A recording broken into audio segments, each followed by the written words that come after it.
Hello guys, welcome to our channel. నేను మీ తేజ. అయితే మూసీ నది పక్కన ఉన్న హైడ్రా బాధితులకి మొత్తానికి చంచలగూడలో అయితే కొన్ని ఫ్లాట్స్ని అయితే ఇచ్చారు, డబుల్ బెడ్రూమ్స్. సో మరి ఇప్పుడైతే మనం అక్కడికి వచ్చాం. అక్కడ పరిస్థితి ఎలా ఉంది, ఏంటి, అసలు బెడ్రూమ్స్ అన్నీ కూడా కరెక్ట్గా ఉన్నాయా, వీళ్ళు డాక్యుమెంట్స్ అన్నీ కూడా కరెక్ట్గా ఇచ్చారా, ఇవన్నీ కూడా పూర్తిగా తెలుసుకునే ప్రయత్నం చేద్దాం. అలాగైతే ముందుగా అయితే ప్రజెంట్ మనం 5th ఫ్లోర్లో ఉన్నాం. సో 5th ఫ్లోర్కి ఇప్పుడు లిఫ్ట్ ఉంది. సో లిఫ్ట్కి అయితే బటన్స్ లేవు. సో అంటే మరి కింద నుంచి పైకి రావాలంటే చాలా కష్టం.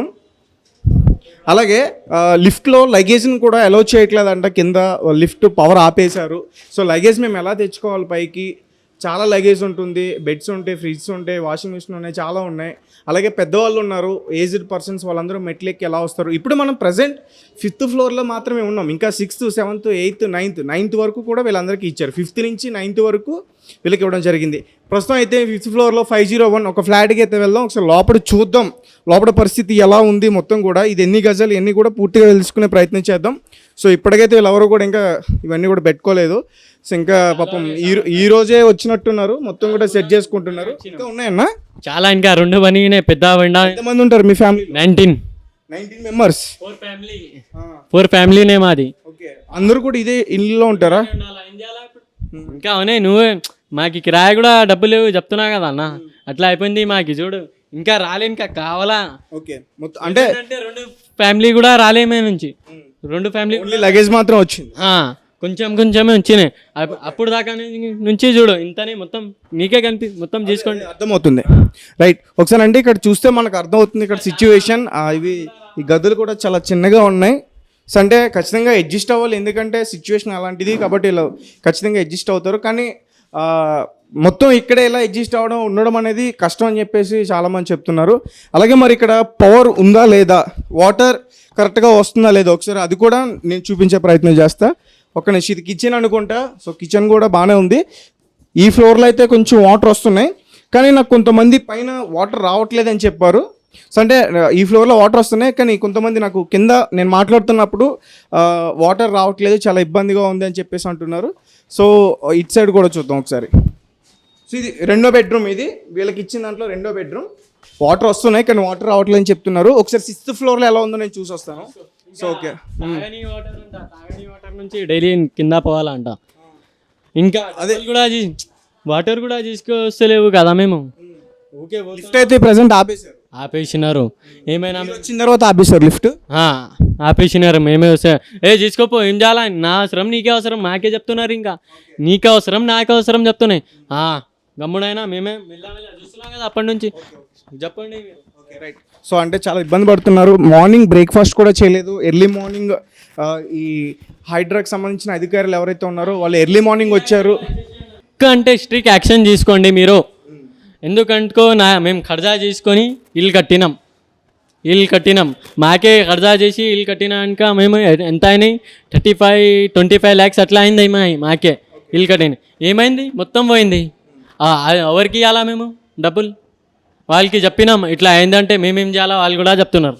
మేము ఎట్లా ఇచ్చినా అట్లనే ఇచ్చేసి నా కూడా డబ్బులు అంటే ఓకే రాబోయని మేము కూడా గమ్ముడని. మాకు ఇల్లు డబ్బులు ఏమైనా ఇచ్చేసాను అన్న మీరు మాట్లాడే ప్రయత్నం చేస్తాం. సో అంటే మేము అక్కడ ఏదైతే ఇప్పుడు హైడ్రా అటాక్కి గురైందో దాదాపు దాన్ని కట్టడానికి మేము 12 లక్షల వరకు కూడా ఖర్చు పెట్టాం. 12 లక్షలు మాకు అప్పు ఉంది. సో ఇంకా తీరుస్తూనే ఉన్నాం, అది కూడా తీరలేదు. ఇట్లాంటి టైంలోనే ఇలా అటాక్ చేశారు. ఇప్పుడు మా అప్పు మేము ఎలా తీర్చాలి, మాకు పైసలు ఎక్కడి నుంచి వస్తాయి, అలాగే మేము ఆటో నడుపుకుని డైలీ జీవనాధారం సాగిస్తూ ఉంటాం. ఇలా సడన్గా ఇప్పుడు ఒక్కసారిగా అంత పెద్ద అమౌంట్, ఓకే, అంత చాలా ఇబ్బంది ఉంది. మరి ఆ డబ్బులన్నీ కూడా మేము ఎలా కట్టుకోగలుగుతాం? అలాగే ఇక్కడ ఈ డబుల్ బెడ్రూమ్లో 19 మెంబర్స్ ఎలా ఉంటారంటూ కూడా ఈ ఫ్యామిలీ అడగడం జరుగుతుంది. సో ఇప్పటివరకు అయితే నేను 5th ఫ్లోర్ గురించి మాట్లాడాను. ఒకసారి నేను 6th ఫ్లోర్ కూడా చూపించే ప్రయత్నం చేస్తా. సో 6th ఫ్లోర్కి వెళ్తా. ఒకసారి 6th ఫ్లోర్ కూడా చూద్దాం. అక్కడ పవర్ కానీ వాటర్ కానీ అన్నీ కరెక్ట్గా వస్తున్నాయా రావట్లేదా ఒకసారి అక్కడ కూడా చెక్ చేసే ప్రయత్నం నేను చేస్తా. నేను 7th ఫ్లోర్కి రావడం జరిగింది. ఒకసారి ఇక్కడ వాటర్ వస్తున్నాయా లేదా మనం చెక్ చేద్దాం. ఇక్కడైతే వాటర్ రావట్లా. నాకు కింద కనిపించినప్పుడు ఒక లేడీ మాట్లాడింది, అన్న మేము 5th ఫ్లోర్లో ఉంటున్నాం, వాటర్ రావట్లేదు. మా అబ్బాయి వాష్రూమ్కి వెళ్ళిండు, వాటర్ లేవు, పైన ట్యాప్లో వస్తాయి కావచ్చు అనుకున్నాం. తను చాలా ఇబ్బంది పడ్డాడు. మళ్ళీ వాటర్ తెచ్చుకోవడానికి మేము దాదాపు 8 ఫ్లోర్లు కిందకి దిగి వెళ్ళాము. మళ్ళీ అక్కడ వాటర్ బకెట్తో తెచ్చుకొని మళ్ళీ పైకి 8 ఫ్లోర్లు ఎక్కుకుంటూ వచ్చామన్నా. ఇది చాలా కష్టంగా ఉంది. పొద్దున్న నుంచి కూడా మేము అన్నం తినలేదు, బ్రేక్ఫాస్ట్ చేయలేదు, బ్రష్ కూడా ఇంకా చేయలేదు. ఇది మా ఈరోజు పరిస్థితి అని కూడా వాళ్ళందరూ కూడా నాకు చెప్పారు. సో అయితే 5th ఫ్లోర్ వరకు కూడా వాటర్ వస్తున్నాయి. అంటే వీళ్ళకి ఇవ్వడం కూడా 6th నుంచి 9th ఫ్లోర్ వరకు కూడా ఇచ్చారు. మరి 6th నుంచి 9th ఫ్లోర్ వరకు ఇచ్చినప్పుడు ఆ వాటర్ ఎందుకు రావట్లా? పవర్ ఎందుకు, లిఫ్ట్కి సంబంధించింది ఎందుకు ఆపేశారు? మరి వాళ్ళందరూ పైకి ఎలా వస్తారు? అలాగే దీనికి సంబంధించి, ఈ ఫ్లాట్స్కి సంబంధించి నిన్న కూడా ఒక గొడవ జరిగింది. కొంతమంది మాకు ఇచ్చారంటూ ఫ్లాట్లు, ఇది మాకు ఇచ్చారంటూ కూడా మీరే వాళ్ళకి ఎలా ఇస్తారంటూ కూడా వాళ్ళు డైరెక్ట్గా ఇప్పుడు పాపం ఎవరైతే హైదరాబాదుతులు వచ్చారో వాళ్ళపైన డైరెక్ట్గా అటాక్ చేయడానికి వచ్చారు. నిన్న ఇక్కడ తీవ్రమైన ఉద్రిక్త నెలకొంది. పోలీసులు మొత్తానికి దాన్ని అదుపు చేశారు, లాఠీ చార్జ్ కూడా చేశారు. అసలు ఎందుకు ఈ ప్రజలకి ఇంత కష్టం?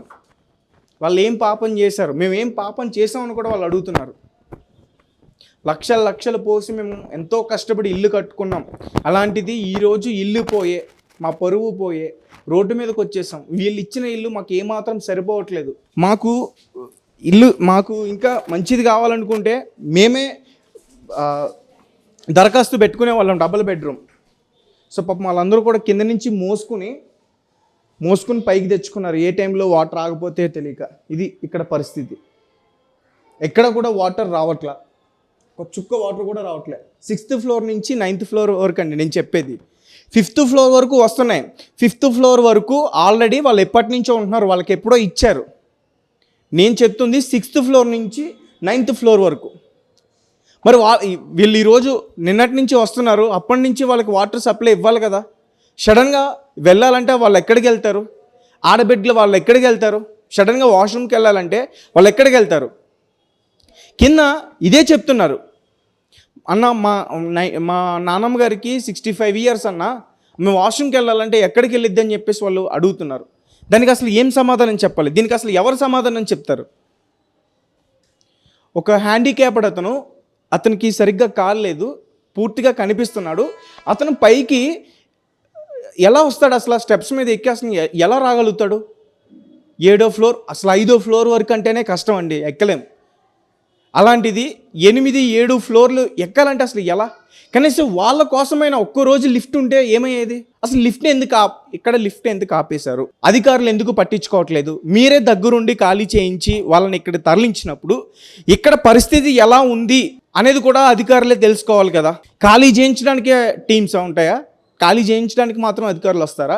మరి ఇక్కడ పూర్తి నిర్లక్ష్యం కనిపిస్తుంది. ఆ చిన్న పిల్లలు పొద్దున్న నుంచి పాలు లేవు, ఏం లేవు. సడన్గా ఖాళీ చేయాలంటే మరి వాళ్ళకి అన్నీ కూడా అరేంజ్ చేయాలి కదా.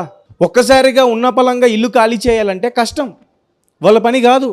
ఆ ఆటోలో ఆ సామానం అంతా ఎక్కించాలి, దాన్ని తరలించి ఇక్కడికి తీసుకురావాలి. మళ్ళీ వాళ్ళు డైలీ కూలి పనులు చేసుకునే వాళ్ళు ఉంటారు. సడన్గా వచ్చి ఎట్లా ఖాళీ చేపిస్తే మరి వాళ్ళకు కూడా ఇబ్బంది ఉంటుంది కదా, వాళ్ళు పనికి వెళ్ళకుండా డబ్బులు లేకుండా గడవడానికి. నాకు ఆమె చెప్తుంది, ఒక ఆడమే, ఇంకా అన్నం తినలేదన్నా మేము, ఇప్పుడు వెళ్ళారు మా వాళ్ళు తీసుకురావడానికి, నీరసం వస్తుందంటే ఇంకా కింద చాలా సామానం ఉన్నది, అసలు ఎలా తీసుకురావాలో అర్థం కావట్లేదు. పోనీ ఎవరికైనా డబ్బులు ఇచ్చి పైకి తెప్పించుకుందామన్నా మా దగ్గర డబ్బులు లేవని కూడా చెప్తున్నారు. సో ఇది ఇక్కడ ఫ్లాట్స్లో ఉన్న పరిస్థితి. అంటే చిన్నవి పెద్దవి అని కొంతమంది మాట్లాడుతున్నారు. సో అంటే ప్రస్తుతానికి ఉన్న సిచ్యువేషన్కి ఏదో ఒకటి ఇచ్చారని కూడా వాళ్ళు కూడా తెలుసుకోవాలి. ఎందుకంటే ప్రతిదానికి అధికారుల మీదకి నెట్టేయడం కరెక్ట్ కాదు. సో ఉన్న సిచ్యువేషన్లో ఇచ్చారు కాబట్టి మనం అడ్జస్ట్ అవ్వాలి. కాకపోతే మొత్తానికి అడ్జస్ట్ అవ్వడం అనేది కష్టమే, ఆ వేలో కూడా ఆలోచించాలి. కింద ఒక పెద్ద అంటుంది, మేము పడుకున్నాం ఇంకా లేవలేదు, సడన్గా వచ్చి మాకు డోర్లు కొట్టేసి ఖాళీ చేయండి 5 నిమిషాల్లో ఖాళీ చేయండి అంటూ కూడా మమ్మల్ని భయపెట్టారు. ఉన్న పలంగా ఖాళీ చేయాలంటే ఎక్కడికి వెళ్ళాలంటూ కూడా ఆమె చాలా ఏడ్చింది. ఒకసారి ఆమెతో నేను మాట్లాడా, ఆ పూర్తి విషయాలన్నీ కూడా మీకు వస్తే